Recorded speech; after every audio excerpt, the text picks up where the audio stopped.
I want you to picture a specific aisle in a Target, or maybe a Walmart circa 2015. Oh, the beauty section. Right, exactly. You're standing there in the beauty section, and you're looking at a shelf of Conair and Revlon hair straighteners. Those cheap plastic clamps. Yeah, the ones with the ceramic plates, maybe 20 or 30 bucks tops.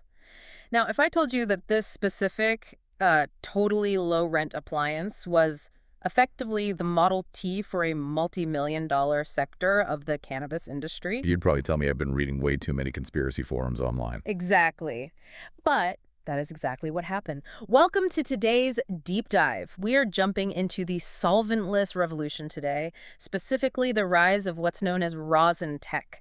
And I'm really excited about this one because we're not just talking about the product itself. Right, because most of you listening probably already know what rosin is. Exactly. We're talking about the history of the innovation here. The mission of this deep dive is to look at how a literal hack democratized extraction. We're looking at how a roll of parchment paper and a flat iron moved this process from high-tech labs right onto kitchen counters. And eventually created a totally legitimate, massive economic sector. It sounds like hyperbole, doesn't it? I mean, if you went to a chemical engineer in 2014, Oh, man, yeah. right, someone designing these massive closed-loop extraction systems that cost 50 grand, Right. and you told them their biggest competition was going to come from some teenager with a hair iron and Reynolds wrap. They would have latched you right out of the lab. Completely. But it really is a perfect example of disruptive innovation coming from the absolute fringe. Because we usually think of disruption as, high-tech. New microchips, AI, synthesized compounds in a clean room. This was the exact opposite of that. This was de-evolution in a way. Stripping it all away. Exactly. Stripping away the chemistry degree, the volatile gases, the expensive steel columns, and replacing them with just heat, pressure, and a quick visit to the grocery store. So let's set the stage a bit, specifically the before era, before this hack went viral. Because looking at our sources for this deep dive, the narrative that rosin was just magically invented in 2015 isn't technically true, is it? No, not at all. The physics of it were actually already understood. If you understand the starting material, you understand that heat melts the trichome heads, those little resin glands, and pressure can move that resulting liquid. The blueprint was there. The blueprint definitely existed. And we have to give credit to the early pioneers here. If you look at the timeline between, say, 2010 and 2014, figures like Nick T were already doing this. But he was doing something slightly different, right? Right. He was taking melt, which is extremely high-grade water hash, and pressing it with flat irons. Got it. So he wasn't pressing raw flour. He was pressing an already refined product. Exactly. And that is a massive distinction for this history. He was taking a high-end product and refining it further for a very niche connoisseur market. So the technique was there, but it wasn't a revolution yet because the barrier to entry was still that starting material. You needed that 6-star hash just to make it work well. Yeah, and frankly, in 2012 or 2013, the broader market just didn't care. Because that was the peak BHO era. Shatter was absolutely king. It was. The market demanded stability, something you could snap, and extremely high THC numbers. And using light hydrocarbons like butane or propane was simply the most efficient way to get there. High yield, low effort. Very scalable. So the idea of standing there in your bathroom with a hair straightener, manually squeezing out tiny drops of oil, it seemed archaic to the big producers. It was just this dormant innovation really waiting for the right spark. Which brings us to early 2015. The context shifts. And this is where the story gets almost cinematic. We have to talk about Phil Salazar. Phil is the absolute catalyst here. It's early 2015, and the industry is incredibly heavy on solvents. But there's also this rising public concern about safety. Right, the headlines were everywhere. Exactly. You had people doing open blasting in their garages, blowing out windows, plus the concern about residual solvents left in the actual product. So Phil decides to run an experiment. And crucially, he doesn't use that high-end hash. No, he takes a nug, just a piece of raw, cured flour, and he puts it inside his wife's hair straightener. Which, just purely as a married man myself, I have to say is an incredibly brave move. Oh, totally. That implies a level of confidence or maybe recklessness that usually has to precede a major scientific breakthrough. I'm sure the conversation afterwards regarding the sticky, burnt residue on those ceramic plates was an interesting one for him. But the result of that risk changed everything. Walk us through what actually happened when he closed that clamp. So he put the flour in a folded piece of parchment paper, clamped the straightener down on it, and just applied as much hand pressure as he could. And when he opened it up, he didn't just have a flattened piece of weed. Yeah. He had this golden sap. The essential oils had actually separated from the plant material and pooled perfectly on the paper. And this is that exact moment where physics just beats chemistry. It really is. But the key here is that it didn't stay a secret in his house. This wasn't something he rushed out to patent and hide behind corporate lawyers. It was broadcast to the world. March 12, 2015. That is the date you can basically circle on the calendar. Phil goes on a show called Bubbleman's Hash Church. For the listeners who weren't tuned into that scene back then, what was Hash Church? It was a weekly live stream, basically a massive roundtable of the biggest hash nerds, growers, and extractors in the world. Bubbleman, Marcus Richardson, hosted it. It was the premier place where high-level technique was debated. The bleeding edge of the culture. Exactly. So Phil goes on, and he doesn't just talk about what he did in his kitchen, he demos it. He does it live on camera. Live on the stream. And you really have to imagine the reaction here. You have all these absolute experts, guys with crazy lab setups, watching a guy squeeze a bud with a beauty tool, and suddenly there's this pristine flow of oil on the screen. The chat room must have gone nuclear. Oh, it exploded. The other guests were just stunned. Because in that 1 second, the barrier to entry for the entire extraction game dropped to absolute zero. You didn't need a closed-loop system anymore. Bro. You didn't need a vacuum oven to purge the butane. You literally just needed to walk into the bathroom and grab the straightener. It's the definition of viral in the truest sense of the word. It wasn't just a funny video you shared. It was a perfectly transferable skill. Right, anyone could replicate it instantly. Within 24 hours of that broadcast, there were thousands of people ruining their partners' hair tools all over the country. It spread like an absolute wildfire. But we really need to dig into why it works so well, scientifically speaking. Because to the uninitiated, watching someone press a flower and get oil looks like pure magic. But what is the actual mechanism there? It comes down to meteorology. It's fluid dynamics at a microscopic level. Break that down for us. I mean, we all know that heat melts things, but why does it separate so cleanly? Okay, so your goal is to liquefy the resin inside the tricone head. You apply heat to lower the viscosity, basically making the thick oil runny. But here's the catch. Heat is also your enemy. Because it destroys the flavor. Exactly. It degrades the terpenes, those super volatile flavor and aroma compounds. So you have this intense battle happening in real time. You need enough heat to make it flow, but not so much that you cook off everything good. And that is where the pressure comes in, the squeeze. The squeeze is everything. The massive pressure forces that low viscosity oil away from the actual plant material rapidly. It physically pushes it out to the cooler edges of the parchment paper before the heat has a chance to degrade it. It's a purely mechanical separation. Literally like squeezing the juice out of an orange. It's just that the orange is a microscopic resin gland, and you're using heated plates. And doing this with a hair straightener must have introduced so many crazy variables. I remember looking at the forums back around that time, and it was just pure chaos. Nobody actually knew the rules yet. That's the era I like to call YouTube University. And honestly, this is one of my favorite parts of the whole history because it perfectly illustrates the power of decentralized R&D. Yeah, crowdsourced science. Usually, industrial standards are set by a massive consortium or some giant corporate lab. Here, the standards were being set in the comment sections of YouTube and Instagram. It was entirely open source. Completely. You had people in Colorado, people in Spain, people sitting in their parents' basements in the Midwest, and they were all experimenting simultaneously and basically peer-reviewing each other's data online. Posting their yields and their blowouts. Yeah, someone would post, I tried 300 degrees and it came out dark and burnt. Then the next guy says, okay, drop it down to 220. Then someone says, I squeezed for 10 seconds. And the reply is, no, try a 30-second ramp up. There were legitimate turf wars over the tech. Oh, massive heated debates. You had the flash press camp arguing with the low and slow camp.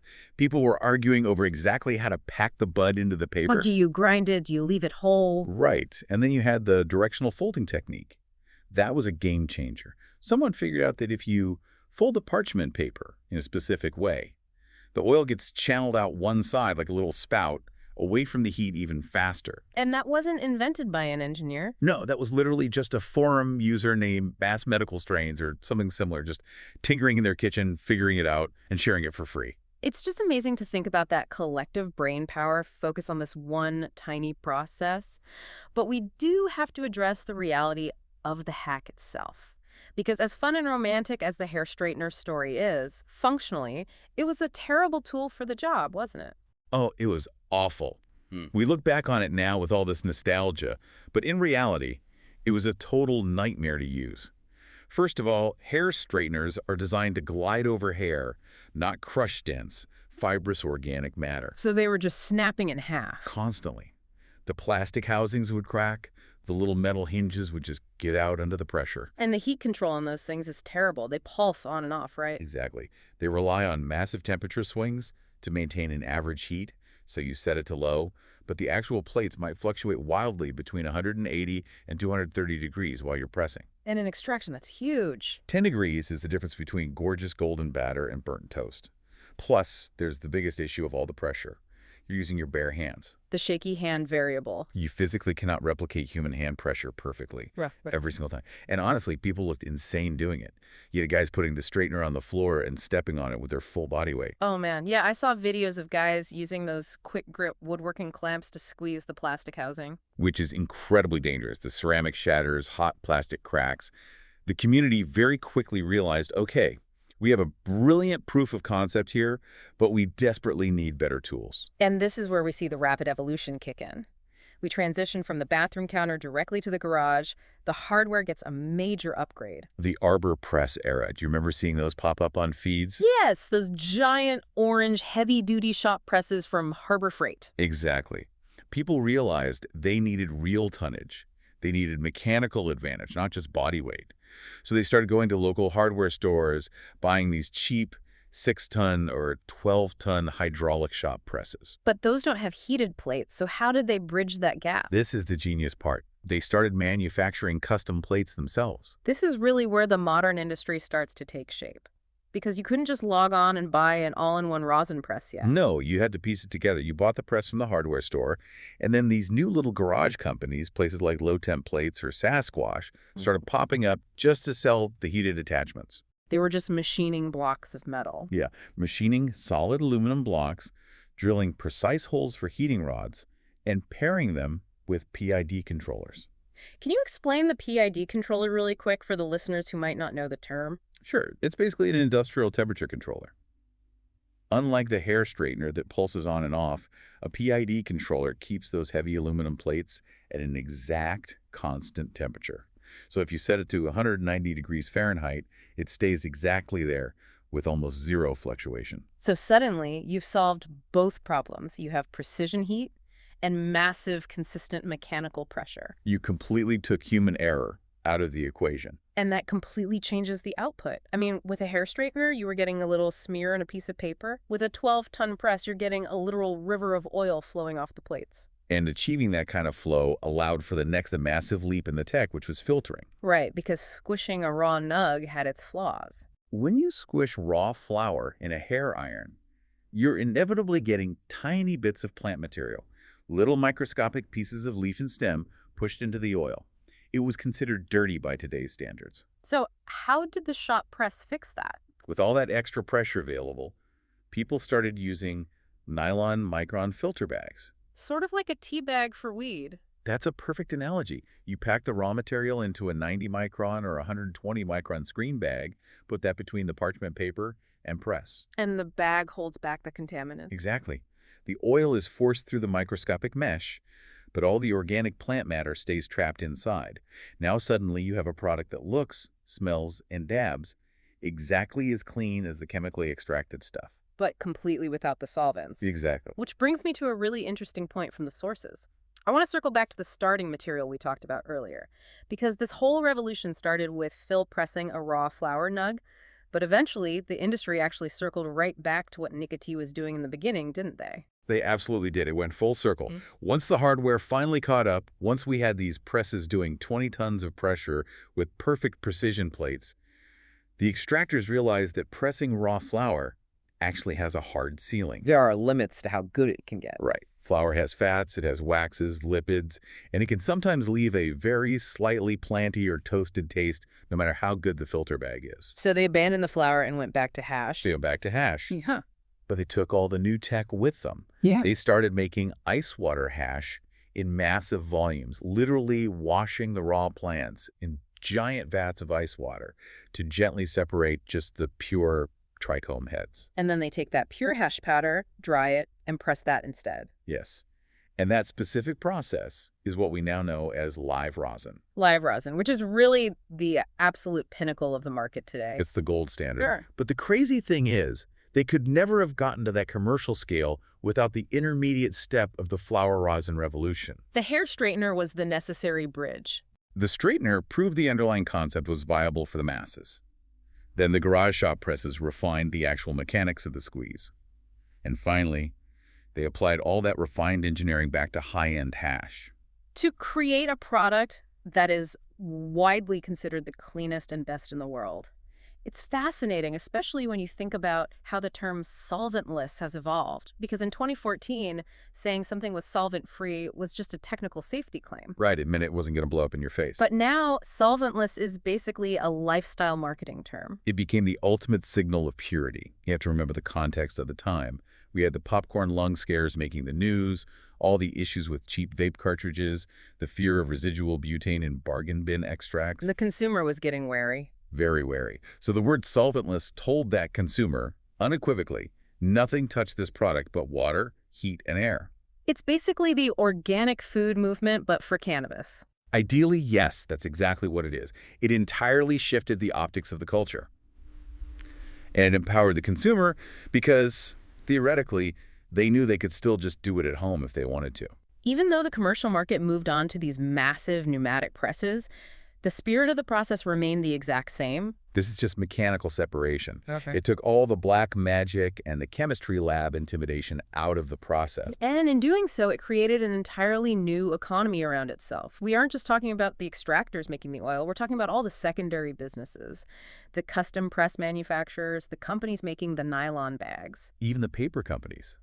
You have massive paper manufacturers that started creating rosin-specific parchment paper coated in special silicone just to handle the pressure. It fully legitimized a sector from thin air. There are companies out there right now, places like Pure Pressure or Rosin Tech Labs, that are massive multi-million-dollar operations. They sell fully automated pneumatic commercial presses that cost tens of thousands of dollars. They have proprietary software with touchscreens to track pressure ramps and save heat profiles. It is a very, very long way from stepping on a Conair flat iron in a bathroom. It really is. Yeah. But the fundamental principle inside that $30,000 machine Is identical. identical. Heat and pressure. That is it. I want to zoom out for a second as we get near the end here. We've talked deeply about the tech and the timeline, but what does this story actually tell us about innovation in a broader sense? Because to me, the most striking takeaway from all the source material is that the established expert class, the chemical engineers with all the funding, completely missed it. They miss it entirely because they were looking for industrial efficiency, not qualitative simplicity. Yeah. They were obsessed with scaling up. Yeah. How do we process 1,000 pounds of biomass a day using giant solvent columns? Right. And the hair straightener revolution was fundamentally about scaling down. Exactly. It was about pure accessibility. It feels like a very rare, decisive win for the little guy. It absolutely is. And it directly challenges the whole Silicon Valley idea that you need massive venture capital backing and a state-of-the-art laboratory just to change an industry. Sometimes the tools are literally sitting on a shelf at Walmart. Sometimes you just need to look at the tools you already have in your house, but look at them differently. Phil Salazar looked at a cheap beauty appliance, and his brain saw a mechanical heat press. That slight cognitive shift is where true invention actually happens. It's the definition of democratization. We use that word constantly in tech, usually talking about software or the internet, but this was hardware democratization in its purest form. It put the means of production right back into the hands of the consumer. And by doing that, it actually forced the big guys to pivot entirely. The massive multi-state operators, the giant corporate cannabis companies, they had no choice. They had to start making rosin. Because the consumers were demanding it. Exactly. They had to go out and buy the presses. They had to hire the legacy hash makers out of the traditional market because the culture demanded a solventless option. The culture led the corporate industry, not the other way around. The tail truly wagged the dog on this one. And the dog had absolutely no choice but to follow the money. So, as we wrap up this deep dive, I'm thinking about you, the listener, who might have a hair straightener sitting in a bathroom drawer somewhere right now. Now, to be clear, we aren't telling you to go void the warranty on it tonight. We are definitely not legally liable for any ruined beauty appliances or very angry spouses. No, definitely not. But The underlying spirit of that kind of reckless experimentation is what really matters here. It is.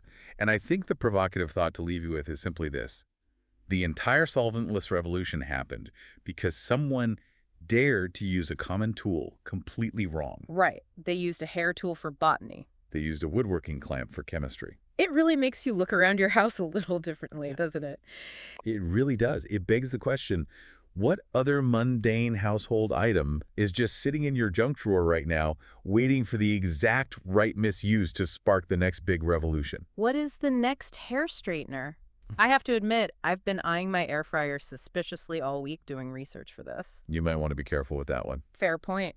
But seriously, it's a powerful reminder for all of us. True innovation isn't always about inventing the newest microchip or synthesizing a brand new chemical. Sometimes it's really just about the squeeze. Keep experimenting. Thanks for listening to this deep dive into the solventless revolution. We'll catch you on the next one.